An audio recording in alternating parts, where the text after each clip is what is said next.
தெய்வத்தின் குரல் 3ஆம் பாகம். சமூக தனி வாழ்க்கை நெறிகள் பரோபகாரம். தமிழ்நாட்டு வள்ளல்கள். தமிழ் தேசத்திலும் வள்ளல்கள் என்று இவர்களை தெய்வத்துக்கு சமானமாக கொண்டாடுகிற வழக்கம் தொன்று தொட்டு இருந்து வந்திருக்கிறது. முதலெழு, இடையெழு, கடையெழு வள்ளல்கள் என்று குமணன், அதியமான் முதலான 21 பேரை ஸ்லாகித்து சொல்லி இருக்கிறது. காரி, பாரி, ஓரி என்றெல்லாம் 7 பேரை கடையெழு வள்ளல்கள் என்பார்கள். பாரி வள்ளல் முல்லை கொடி படர்வதற்காக தன் தேரையே கொடுத்த கதை எல்லோருக்கும் தெரியும். இன்னொருத்தன் பேகன் மயில் குளிரில் நடுங்குகிறதே என்று தன் உத்தரியத்தையே எடுத்து அதற்கு போர்த்தினானாம். அதியமானுக்கு சிரஞ்சீவித்துவத்தை தரக்கூடிய நெல்லிக்கனி கிடைத்தது. நாம் சிரஞ்சீவியாக இருந்து என்ன சாதிக்கப் போகிறோம்?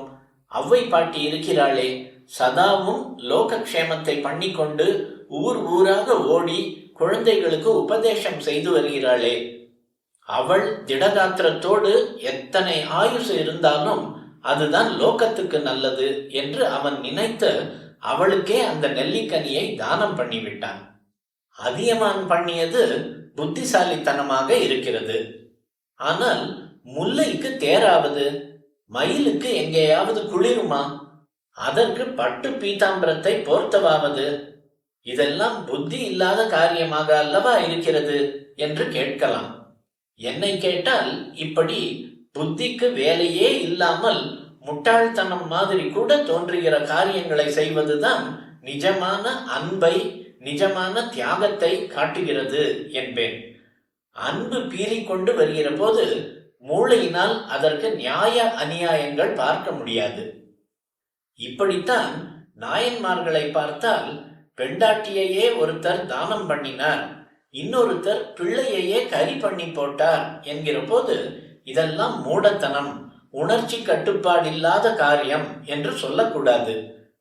அவர்களுக்கு எப்படிப்பட்ட தியாக சிந்தனை இருந்தது என்பதுதான் முக்கியம். மூளையால் சமாதானம் சொல்ல வேண்டும் என்ற எண்ணமே இல்லாமல் உருட்டி புரட்டி கொண்டு வந்துவிட்ட தியாகம்தான் நிஜமான தியாகம் என்று என் அபிப்பிராயம். இம்மாதிரி ஆவேசமாக பரோபகாரம் பண்ணின பெரியவர்கள் நம் தேசத்தில் ஆதி காலத்தில் இருந்து அவிச்சின்னமாக தொடர் முறியாமல் வந்து கொண்டே இருந்திருக்கிறார்கள்.